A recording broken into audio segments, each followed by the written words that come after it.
En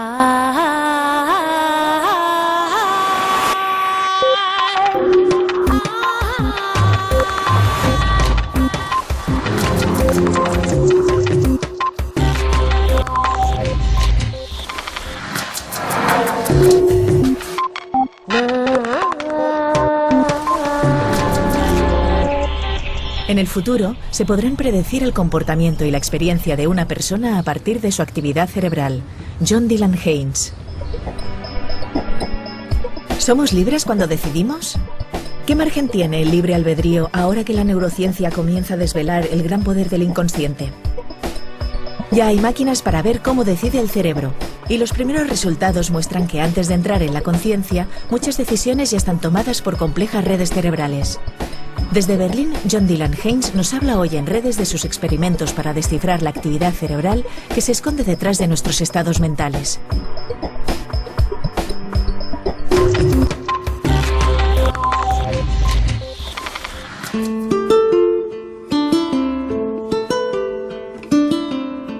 Mis amigos neurólogos me dicen que este espacio, lo llaman ellos la corteza frontopolar, es el espacio justamente donde se inician las tomas de decisiones. Me caso o no me caso, me voy de viaje, no me voy de viaje, elijo esta carrera o elijo la otra. Es importantísimo, pero resulta que los mismos neurólogos acaban de descubrir que 10 segundos antes de que yo decida, el cerebro ya lo ha hecho por su cuenta, sin que yo me entere. Y no solo esto, sino que 5 segundos antes, el cerebro ya ha decidido con qué mano voy a pulsar una tecla determinada, la una o la otra. Bueno, el impacto sobre nuestra vida cotidiana de este fenómeno es impresionante. Claro, me dirán, seguro, ¿qué pasa con el libre albedrío? Y esa pregunta es exactamente la que yo le hice al profesor John Dylan Haynes aquí en Berlín en plena nevada de invierno. Te contaré un experimento. ¿Sí? Realizamos un experimento con un escáner cerebral en el que las personas debían tomar decisiones muy sencillas. Podían decidir si pulsaban un botón a la izquierda u otro a la derecha. En este caso sientes que eres totalmente libre de elegir de hacer una cosa u otra. No hay nada que te obligue a elegir una opción o la otra. Registramos la actividad cerebral de las personas y descubrimos que podíamos predecir su decisión. Si iban a pulsar el botón de la izquierda o de la derecha 7 segundos antes de que lo hubieran tomado.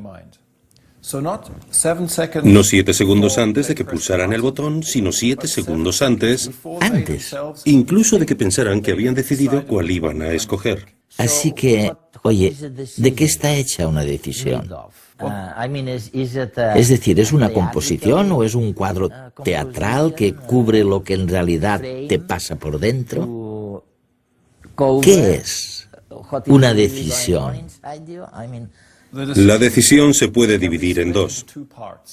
Hay dos aspectos que forman una decisión.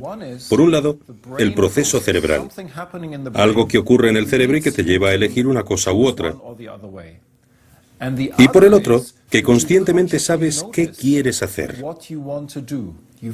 Ahora tomo una decisión. Pero parece que antes de eso, se produce un procesamiento inconsciente en el cerebro. En el cerebro sucede algo que prepara tu decisión, que te conduce hasta ella e influye en la manera en la que tu mente consciente elige. Entonces, lo que me estás diciendo, corrígeme por favor si me equivoco, es que el cerebro inicia este proceso 10 segundos antes de que tomes la decisión. Sí. Y lo segundo que me cuentas acerca del experimento es que un poco antes, quizás 7 o 5 segundos antes, el cerebro ha elegido qué botón pulsar, sí. ¿Qué botón pulsar? Así que, John, ¿podemos descartar el libre albedrío que interesa tanto a la gente? O como dices en algún otro sitio, esto se hace inverosímil el libre albedrío, ¿no? Creo que la ciencia a estas alturas no puede descartar el libre albedrío por completo. Aún existe la posibilidad de que el libre albedrío exista, pero lo hacemos muy inverosímil. ¿Y por qué es inverosímil? Tenemos la impresión, en estas situaciones de toma de decisiones sencillas, de que podemos cambiar el futuro del mundo, de que podemos empezar algo ahora que marcará una diferencia en la manera en la que el mundo continúa. Y esto queda descartado si podemos demostrar que el cerebro predice qué ocurrirá en el futuro, incluso antes de que la persona haya tomado una decisión. Pero la gente entiende el libre albedrío de maneras distintas. Cuando dicen libre albedrío se refieren a otra cosa. No quieren decir que puedo intervenir y cambiar el futuro del mundo. Quieren decir, por ejemplo, que es libre porque no recibe ninguna influencia de... Sí, lo que sucede fuera de mi cuerpo. Es otro significado del libre albedrío. Es algo que no descartamos. Lo que sí descartamos es una idea muy simple acerca del libre albedrío, como una intuición que todos tenemos de que podemos empezar a cambiar el mundo independientemente de la historia del cerebro, de la historia del universo, y cambiar la manera en la que el mundo va a continuar. Y eso es erróneo. Es fascinante, desde luego. Es fascinante porque, en realidad, lo que sugieres es que todos los conceptos y los descubrimientos acerca de la plasticidad cerebral, por ejemplo, tu capacidad de influir, de cambiar tu cerebro y por lo tanto de cambiar el mundo, son algo dudosos. Que no es absolutamente cierto que puedas hacer todo esto. Bueno, yo diría que, por supuesto, el cerebro puede cambiarse a sí mismo. Y cuando creemos que estamos cambiando algo de nosotros mismos, por ejemplo, cuando intentamos dejar de fumar, o intentamos hacer más deporte, o algo así, hablamos entonces de un cerebro que se está reprogramando. Pero no es solo nuestra conciencia la que toma decisiones para cambiar las cosas, sino el cerebro como un todo. Y eso no implica solo la conciencia. Probablemente eso explicaría por qué muchas personas dicen, bueno, haré ejercicio media hora cada mañana. Y luego, sin embargo, más o menos conscientemente, dejan de hacerlo. Pero no funciona. Porque no lo ha aceptado el cerebro. Puedes ver cómo la fuerza limitada de la conciencia se hará evidente en estas situaciones en las que debemos vencer fuertes tendencias a hacer algo distinto. Por ejemplo, cuando estamos tumbados en la cama. Estamos en la cama y vemos que necesitamos una fuerte voluntad consciente para levantarnos por la mañana. O, por ejemplo, queremos resistir la tentación de comer algo porque tenemos sobrepeso. Chocolate. O creemos que deberíamos hacer más deporte. En cualquiera de estos casos es como si la conciencia no tenga apenas fuerza contra estos impulsos inconscientes que tenemos de comer, de ser perezosos, de quedarnos en la cama, etc. Y esa es una manera sencilla de ver cuántas decisiones son tomadas por la actividad cerebral inconsciente.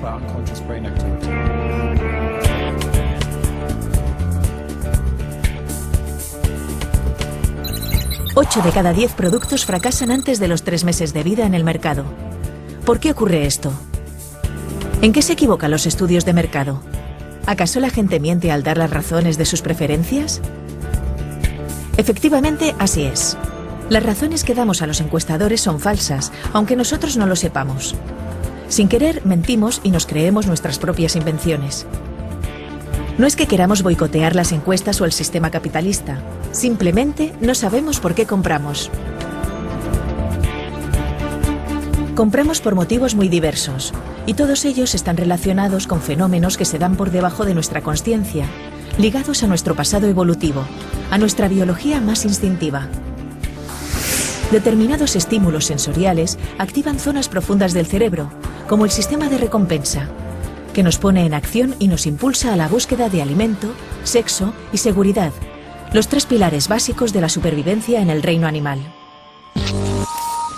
Se sabe, por ejemplo, que las imágenes de índole sexual modifican nuestra conducta, incitándonos a arriesgarnos más, a gastar más dinero. Por otra parte, los objetos relacionados con el poder también tienen el mismo efecto, sobre todo en el hombre. Coches caros, relojes de oro y todo tipo de posesiones materiales son vistas por el cerebro como una forma de trepar en la jerarquía del grupo y, de paso, conseguir un atractivo sexual adicional. Pero la sofisticación de los estímulos publicitarios puede ser todavía mayor. ¿Quién no se ha sentido identificado con una marca en concreto? ¿Eres de Apple o de Microsoft? ¿Prefieres Pepsi o Coca-Cola? Ya no queremos comprar objetos, sino maneras de ser, estilos de vida. Las técnicas de neuroimagen han mostrado que podemos llegar a preferir determinados productos, aunque a nivel sensorial no nos satisfagan del todo, simplemente porque tenemos asociados a ellos recuerdos personales positivos o esperanzas con respecto a un futuro mejor. Muchas marcas activan una zona cerebral tras la frente relacionada con el sentido de la identidad personal. Es decir, que somos capaces de comprar sus productos no porque los queramos, sino porque, de manera inconsciente, creemos que forman parte de nosotros mismos, los identificamos con nosotros. Algunas marcas estimulan incluso las mismas áreas del cerebro que se ponen en funcionamiento ante los símbolos religiosos. Por tanto, nos aportan la sensación de formar parte de una tribu, de un grupo, de una comunidad. Si a este hecho añadimos que tenemos una tendencia innata a imitar el comportamiento de los que nos rodean, debido a las neuronas espejo, no nos queda otro remedio que aceptar lo inevitable. Y es que, a la hora de consumir, somos mucho menos libres de lo que nos creemos. Escucha, John, estoy seguro que una gran parte de nuestro público está pensando ahora, ¿cuáles son las implicaciones de esta conciencia? Es decir, ¿somos conscientes de una decisión o no lo somos? Bueno, tradicionalmente el papel de la consciencia en el procesamiento cerebral y en el procesamiento de la manera en la que pensamos se ha sobrevalorado. Sobrevalorado. Creemos, es una especie de tradición filosófica, que siempre pensamos claramente acerca de las cosas, que las analizamos racionalmente, que somos conscientes de todas las decisiones que tomamos, mientras que las ciencias del cerebro y la psicología moderna dirían, no, hay muchas cosas que ocurren en el cerebro y en nuestro inconsciente que no experimentamos conscientemente. Se produce un gran procesamiento en segundo plano. Siempre lo comparo con mi secretaria. Cuando tomo la decisión de gastar dinero, por ejemplo, mi secretaria prepara esta decisión en mi lugar. Desconozco todos los procesos que realiza. Eso es verdad. Pero al final obtengo un producto y la mayoría de las veces sigo lo que me dice. Y sucede algo similar con el cerebro. El cerebro procesa previamente todas las opciones inconscientemente y al final cuando te decides es cuando interviene la mente consciente.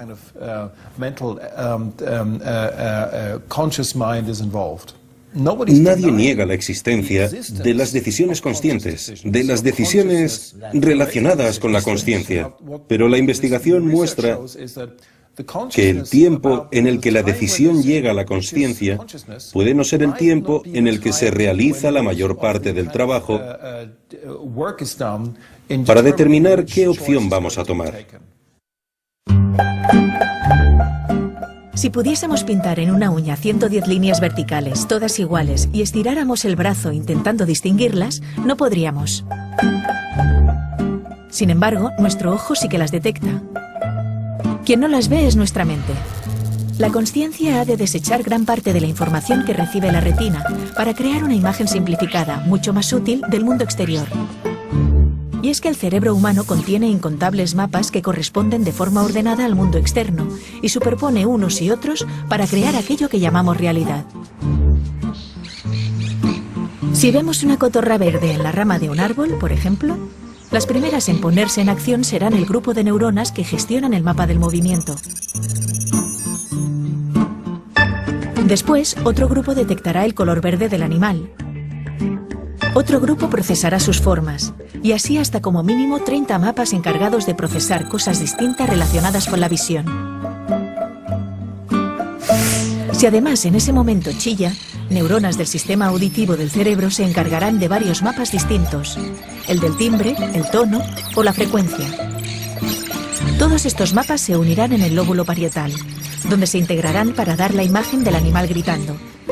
La información secundaria se perderá, y esta nueva idea seguirá viajando hasta las áreas del lenguaje, donde el cerebro identificará al animal y le dará su nombre: la cotorra verde que grita.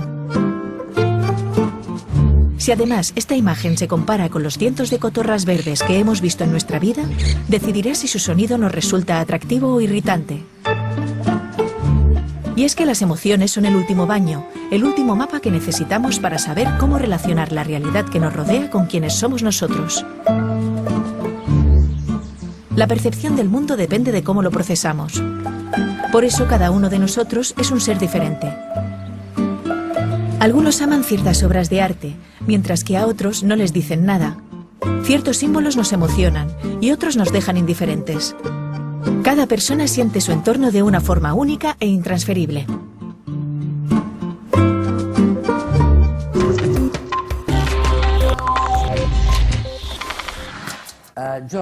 John, hay algo en lo que siempre pienso.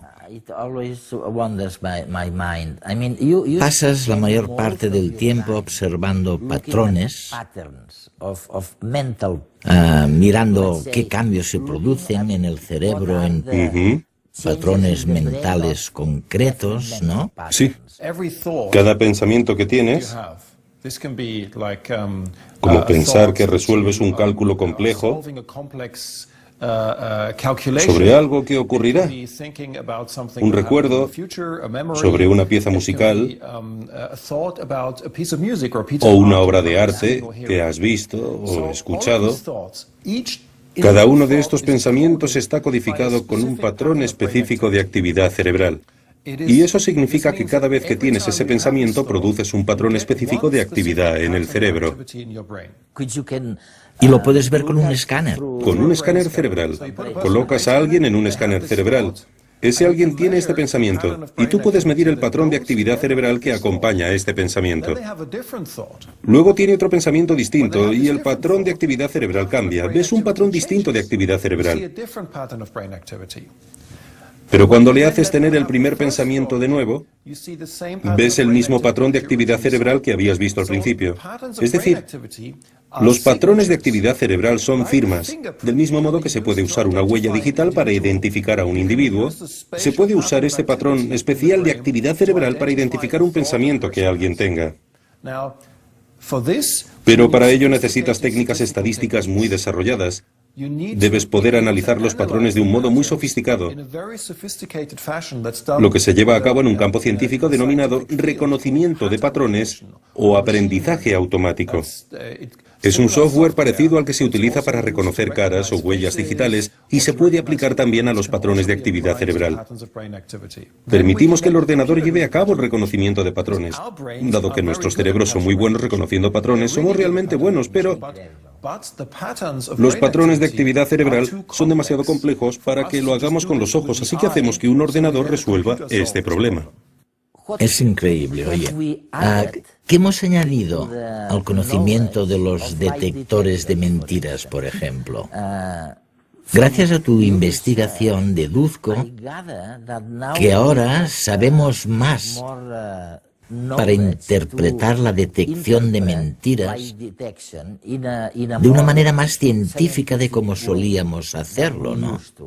Todos conocemos los antiguos detectores de mentiras por las películas. Se llaman polígrafos. Miden el ritmo cardíaco, los conductos dérmicos, es decir, básicamente miden cuánto sudas. En definitiva, miden tu nivel de excitación, de nerviosismo. Eso es. Así que, cuando alguien te hace preguntas, el polígrafo te puede decir tu nivel de nerviosismo al responderlas. El problema del polígrafo o del antiguo detector de mentiras es que se puede manipular porque, por un lado, puedes estar nervioso, por ejemplo, por la situación experimental. Piensas, me está haciendo una prueba y si me equivoco, quizás yo tenga que ir a la cárcel 10 años. Por supuesto, es algo difícil. Te pones nervioso solo por la pregunta. Y otra cuestión es que las personas pueden manipular su nerviosismo. Por ejemplo, si flexionas los dedos de los pies o piensas en cosas que alteran, puedes aumentar tu nivel de nerviosismo y por lo tanto hacer que parezca que estás nervioso. El polígrafo, el detector de mentiras clásico, es muy poco fiable. La solución es: no trabajaremos la mentira con medidas periféricas o indirectas de la mentira. Vayamos directamente al órgano que produce la mentira. Y ese órgano es el cerebro. Eso es. Vayamos al cerebro y veamos cómo el cerebro produce esta mentira. Y luego busquemos patrones de actividad cerebral que se producen cuando alguien miente. Ya veo, sí. Y entonces enseñamos a un ordenador a reconocer los patrones de la actividad cerebral para ver si ese patrón de actividad cerebral tiene el mismo aspecto que cuando alguien miente o cuando cuenta la verdad. Actualmente esto se encuentra en un nivel experimental. Hasta ahora no tenemos pruebas de que lo podamos hacer en una situación real, ya que cuando lo hacemos en un laboratorio se trata de una situación relajada. Son estudiantes. Ya lo veo, ya. Les pagamos, dicen la verdad o no sobre cosas que no les importan, que no les preocupan. En una situación real, cuando vas a una comisaría o a un tribunal, si quisieras utilizar un detector de mentiras con resonancia magnética, primero deberías probar que esta máquina funciona en este caso. Tienes una población distinta. No son estudiantes. Frecuentemente se trata de sociópatas, personas con trastornos mentales. Y no se trata de si ganan 20 euros o no, sino de si van a la cárcel 20 años. Como puedes ver, el panorama es muy diferente y todavía debemos investigar mucho para descubrir si esta dirección prometedora va a funcionar. Y si algún día vamos a ser capaces de construir un detector de mentiras con resonancia magnética. Cada pensamiento, ya sea un razonamiento, un recuerdo o una ilusión, está codificado por un patrón específico de actividad cerebral. Y cada vez que pensamos lo mismo, el patrón también se repite. Los escáneres están comenzando a mostrar estos patrones. Por tanto, parece que pronto podremos saber lo que una persona está pensando. De hecho, ya se puede interpretar hasta cierto punto la actividad mental de pacientes paralizados, que no tienen la posibilidad de moverse ni comunicarse. Quizás en pocos años podrán detectarse las mentiras o incluso controlar máquinas a través de la mente. Sin embargo, algunos científicos se mantienen escépticos sobre el futuro de este tipo de tecnología. Los experimentos llevados a cabo hasta el momento no pueden extrapolarse al estudio del cerebro en la vida cotidiana. Y aunque los resultados obtenidos son significativos, tampoco son concluyentes, por lo que parece demasiado pronto para lanzar las campanas al vuelo. Finalmente, muchos cuestionan los métodos de neuroimagen en sí mismos. Muchas claves necesarias para entender los patrones del pensamiento podrían no aparecer en las imágenes. No podemos estar del todo seguros de qué es lo que en realidad nos muestran las fotos, ni de cómo debe ser interpretado. ¿Crees que nos dirigimos hacia una sociedad en la que leer la mente será muy fácil? La gente tiene esta fascinación inmensa y al mismo tiempo tiene miedo.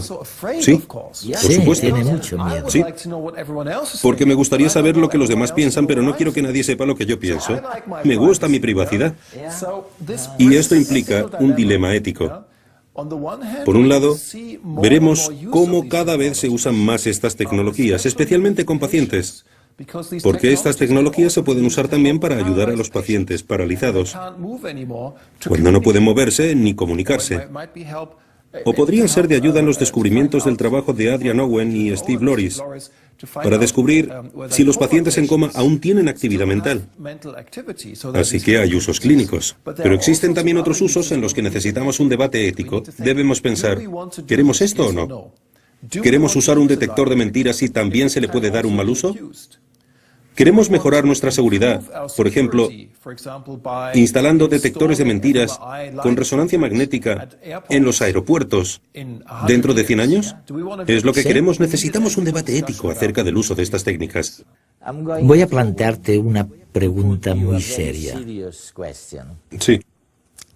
En Facebook tenemos un club de fans. Creo que son unos 400.000. Gran parte del mundo hispanohablante, que son también fans de Redes, nuestro programa de ciencia. Y acaban de hacer una camiseta que te quería enseñar. Mira, dice aquí, ninguna de tus neuronas sabe quién eres, ni le importa. Y mi pregunta es, oye, ¿es cierto eso que dice la camiseta o no lo es? La persona que inventó esta frase ¿estaba muy alejada de la verdad o tu investigación ha llegado a una conclusión cercana a este razonamiento? Es absolutamente cierta. Lo es. Y lo es porque tu mente no es algo que tenga que ver únicamente con neuronas individuales, sino con todo el cerebro. Es una propiedad de todo el cerebro. Necesitas el sistema entero. La neurona individual, evidentemente, no sabe nada de lo que hacen las demás, o sabe muy poco. Pero tu mente, tus capacidades mentales son algo realizado por todo el cerebro, no solo por neuronas individuales. Así que estas no saben quién eres en realidad. No saben quiénes somos. Según nuestros conocimientos científicos actuales, podrías formular una pregunta a una neurona y ésta no sabría a qué cerebro pertenece. Y no le importa nada. Y no le importa.